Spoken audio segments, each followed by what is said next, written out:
Bismillahirrahmanirrahim. Assalamualaikum warahmatullahi wabarakatuh. Alhamdulillah, senantiasa kita bersyukur kepada Allah Subhanahu wa taala dan senantiasa juga kita berselawat kepada baginda Rasulullah sallallahu alaihi wasallam. Allahumma sholli ala Muhammad wa ala ali Muhammad. Baik anak-anakku yang dirahmati Allah Subhanahu wa taala, pada kesempatan kali ini Ustadz akan membagikan atau menjelaskan kisi-kisi IPA Biologi ujian semester ganjil SMP IT As-Sahwah tahun ajaran 2020-2021 ya. Nah, ini kisi-kisi yang pertama ya untuk kelas 7 ya. Nah, nanti kalian dituntut untuk memahami ciri-ciri makhluk hidup beserta contohnya. Nah, di sini ada gambar, coba perhatikan. Nah, di sini misalnya ada contoh yang gambar yang pertama ini ada ya orang yang sedang menyentuh daun putri malu. Nah, nanti biasanya kita harus mampu tuh menyebutkan ciri-ciri makhluk hidup yang dilakukan oleh orang tersebut dalam hal ini menyentuh daun putri malu. Nah, ciri makhluk hidup apa yang terjadi? Nah, misalnya peka terhadap rangsang ketika disentuh kan. Kemudian juga di sini ada ada ciri makhluk hidup juga di bawahnya nih ya. Nah, ini seiring berjalannya waktu, ini ada tanaman kecambah ya. Nah, kecambah, nah itu semakin lama semakin tinggi, semakin tumbuh ya. Nah, ini ciri makhluk hidup apa ya? Ini juga ada telur jadi anak ayam sampai dewasa. Ini juga ya. Nah, ini artinya makhluk hidup memiliki ciri tumbuh dan berkembang ya, seperti itu. Nah, ini banyak lagi macamnya. Ada yang memerlukan makan, nutrisi, ada yang berkembang biak, ada yang peka terhadap perangsang ya. Nah, macam-macam ya. Nah, ini zebra dimakan harimau singa ya. Nah, itu ya. Nah, mungkin ini Ustaz rasa sudah cukup jelas ya. Kalian dituntut untuk memahami ciri-ciri makhluk hidup beserta contohnya ya. Nah, kemudian yang kedua, nah ini lanjutan ya. Nah, ini contoh lanjutan ciri-ciri makhluk hidup bergerak. Burung yang sedang terbang. Makan. Nah, misalnya adik kita lagi makan ini ya. Adik kita lagi makan. Ini ada peka terhadap perangsang putri malu tadi ya. Mengeluarkan zat sisa ya. Kemudian berkembang biak. Nah, ini melahirkan kucingnya, tumbuh dan berkembang ya. Seperti ini contohnya. Kemudian ini bernapas, ada insang. Macam-macam jenis soalnya ya. Yang penting kalian mampu memahami itu saja ya. Kemudian kisi-kisi yang kedua adalah memahami proses fotosintesis. Nah, kalian di sini harus tahu proses fotosintesis itu apa saja bahan yang diperlukan. Ternyata bahan yang diperlukan untuk fotosintesis ini ya. Jadi tumbuhan itu dalam melakukan fotosintesis ada bahan-bahan yang diperlukan terlebih dahulu. Yang pertama ada CO2. CO2 ini adalah karbon dioksida. Kemudian H2O. Nah, H2O ini adalah air. Nah, ini air ya. Kemudian ada cahaya matahari. Nah, ini. Kemudian yang terakhir dia memerlukan klorofil atau zat hijau daun. Nah, jadi ada 4 ya komponen atau 4 bahan yang diperlukan tumbuhan untuk melakukan fotosintesis. Nah, bagaimana hasil dari fotosintesis itu? Hasil fotosintesis itu, nah ini ya, C6H12O6. Atau istilah lainnya adalah karbohidrat ya. Nah, inilah yang diperlukan oleh tumbuhan sebagai sumber energinya ya. Sedangkan O2, nah dia menghasilkan O2 juga. Nah, O2 ini dikeluarkan oleh tumbuhan ke udara. Makanya kalau misalnya ada banyak pohon di sekitar tempat tinggal kita ya atau di pegunungan, pasti udaranya terasa sejuk. Kenapa? Karena di sana banyak sekali oksigen yang dikeluarkan oleh tumbuhan. Gitu ya, Nak.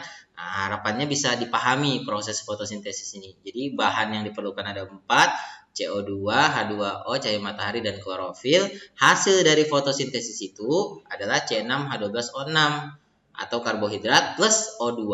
O2 dilepaskan, sedangkan karbohidrat sebagai sumber energi bagi tumbuhan tersebut. Oke, yang ketiga. Nah, ini yang ketiga ya. Memahami tujuan makhluk hidup dan tingkatan takson. Nah, maksudnya apa sih tujuan dari pengklasifikasian makhluk hidup itu? Nah, ini ada 5 ya. Ini kalian harus paham tujuan klasifikasi atau mengelompokkan makhluk hidup yang ada di muka bumi ini. Nah, salah satu tujuannya ini adalah mempermudah bahan studi untuk dapat dipahami atau mempermudah untuk mempelajari ya makhluk hidup yang ada di muka bumi ini. Jadi dikelompokkan ya. Kemudian dapat menjelaskan ciri khusus maupun ciri umum dari makhluk hidup. Kemudian 3, mempermudah dalam membedakan dari setiap jenis makhluk hidup. Yang keempat, dapat mengetahui kekerabatan serta sejarah dari evolusi makhluk hidup tersebut. Yang kelima adalah dapat mengetahui kekerabatan antar makhluk hidup. Nah, jadi itu salah satu beberapa tujuan ya pengklasifikasian makhluk hidup atau pengelompokan makhluk hidup di muka bumi ini. Kemudian ini ada tingkatan takson. Nah, tingkatan takson ini harus diurutkan ya. Nah, untuk hewan dan tumbuhan itu hanya dibedakan dari ini, filum dan divisionya. Selebihnya sama ya.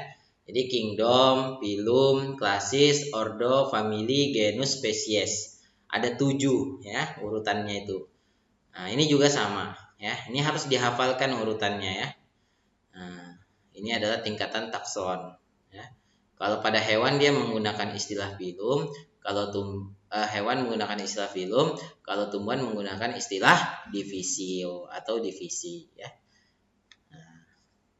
Oke, selanjutnya kalian harus memahami tentang dapat membedakan kelompok hewan vertebrata dan avertebrata. Ini A ya, avertebrata ya. Nah, jadi hewan yang bertulang belakang sama yang tidak bertulang belakang ya. Nah, jadi di sini contoh-contohnya, ini contohnya ya untuk vertebrata ya.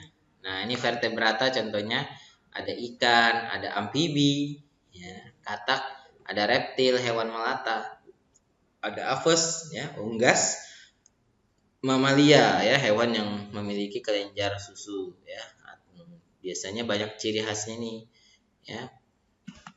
Nah, ini lebih jelas lagi ya, yang bertulang belakang, ya. Nah, ini yang tidak bertulang belakang, ada moluska, ada annelida, ada annelida ini cacing ya, moluska ini contohnya ini bekecot, siput ya. Kemudian protozoa ada echinodermata ya, hewan yang ada bintang laut contohnya, ada krustasea.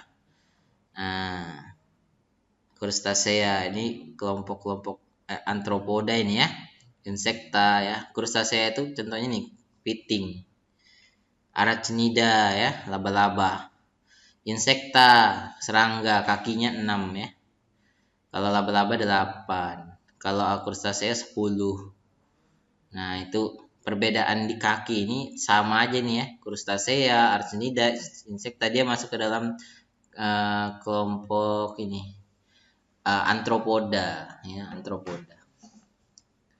Nah, kemudian kalian disuruh memahami ya dalam tata cara penulisan ilmiah dan mengetahui nama-nama mengetahui nama ilmiah makhluk hidup tertentu. Ya, jadi aturan penulisan ilmiah itu pasti sudah paham kalian ya. Nah, namanya binomial nomenklatur. Nah, ini Oryza sativa. Oryza sativa ini adalah nama ilmiah dari padi.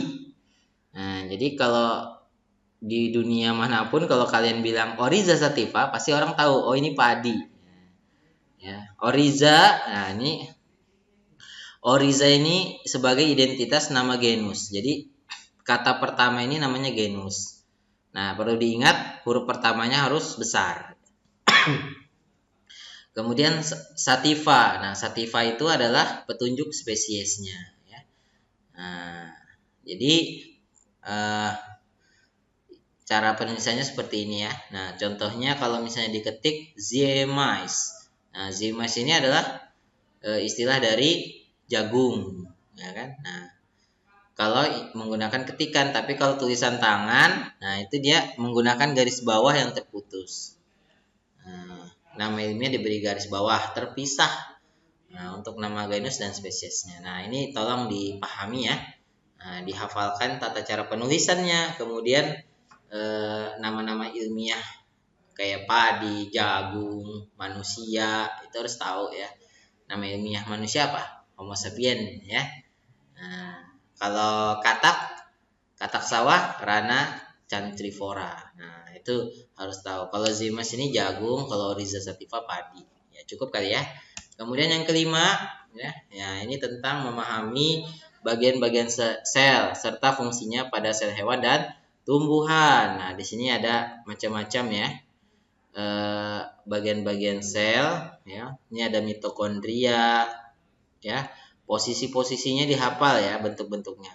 Badan Golgi, ya. Kemudian nukleus nih inti sel ya. Ada sitoplasma, ada nukleus. Nah, ini nukleus, ini nukleolus ya. Kemudian membran inti, retikulum endoplasma, lisosom, vakuola. Nah, sedangkan sel tumbuhan banyak ya. Vakuolanya lebih besar daripada tumbuh hewan ya, ini kita lihat. Nah, vakuolanya pada tumbuhan lebih gede. Nah, kemudian mitokondrianya sama ya, kurang lebih nukleus ya, ada nukleolus sama retikulum endoplasmanya. Sama ada juga. Nah, ini beda ya, kloroplasma atau klorofil, kloroplas ya. Memberikan zat warna hijau daun. Nah, kalau pada hewan tidak ada itu ya. Karena hewan kan bukan tumbuhan yang punya zat hijau daun ya kan. Nah, membran sel sama dinding sel juga. Kalau pada hewan tidak ada dinding selnya ya. Kalau tumbuhan ada dinding selnya ya.